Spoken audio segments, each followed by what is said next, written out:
Bonjour à tous, bienvenue sur Légende du football FC Barcelone. Le sélectionneur français Didier Deschamps admet qu'il n'est pas satisfait du défenseur du FC Barcelone Jules Koundé. Koundé a eu la chance d'échapper à un carton jaune après avoir été aperçu portant une chaîne en or lors du match de huitième de finale de la Coupe du Monde contre la Pologne. Selon la règle numéro 4 du règlement de l'IFAB, les joueurs ne doivent pas porter d'équipement ou d'objets dangereux. Tous les types d'accessoires de bijouterie sont interdits. Cependant, ni l'arbitre ni le juge de touche n'ont remarqué l'infraction avant la 40e minute, après quoi Koundé a été contraint d'enlever la chaîne avec l'aide d'un membre du personnel d'encadrement de Deschamps.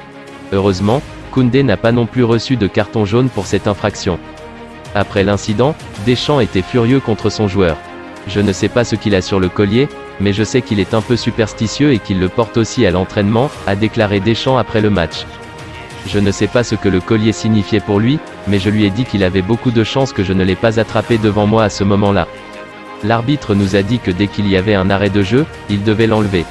Si je l'avais vu le porter dans le vestiaire, je lui aurais dit de l'enlever avant même d'entrer sur le terrain. Vous ne pouvez pas jouer au football en portant des lunettes de soleil, une montre ou une bague. Ce n'est pas autorisé.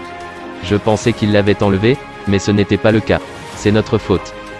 Le sélectionneur de l'Espagne, Luis Enrique, s'est exprimé sur sa situation avec la Roja, après l'élimination contre le Maroc en huitième de finale de la Coupe du Monde 2022. En poste depuis l'été 2018, le technicien de 52 ans subira-t-il les conséquences de cette humiliation face aux Lions de l'Atlas?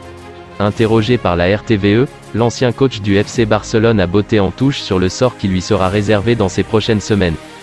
Ce n'est pas le bon moment. Je suppose qu'à partir de la semaine prochaine, quand le président Luis Rubiales le jugera approprié, nous parlerons de ce qui compte à l'avenir, de moi, car nous devons prendre en compte cette déception et la gérer du mieux possible. De retour sur le banc en novembre 2019, après son retrait pour raison familiale, Luis Enrique se trouve sous contrat jusqu'à la fin de ce mois de décembre avec la Fédération espagnole de football.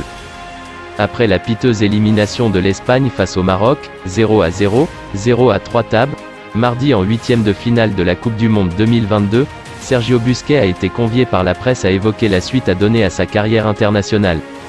Champion du monde 2010 et d'Europe 2012, le milieu de terrain du FC Barcelone compte-t-il encore porter le maillot de la Roja? Devant les journalistes, le joueur de 34 ans a refusé de répondre sur ses intentions. L'important maintenant c'est l'équipe nationale et pas moi, c'est une nuit difficile et il va falloir s'en relever et l'utiliser comme une expérience pour notre football. Il y a des joueurs très jeunes qui vont être très utiles et il faut continuer. Sergio Busquets compte 142 sélections et 2 buts avec l'Espagne. Le FC Barcelone est en train de rénover le Spotify Camp Nou et devra changer de stade à l'issue de la saison. La fin des travaux est prévue pour la saison 2025 à 2026. Alors que les travaux du Spotify Camp Nou ont été largement reportés avec la pandémie, la direction du FC Barcelone a enfin pu lancer la rénovation de l'enceinte catalane l'été dernier et a pu profiter de la longue trêve liée à la Coupe du Monde pour accélérer ses travaux.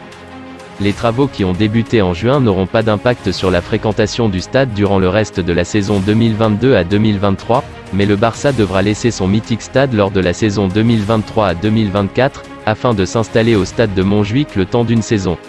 La fin des travaux est prévue pour la saison 2025 à 2026.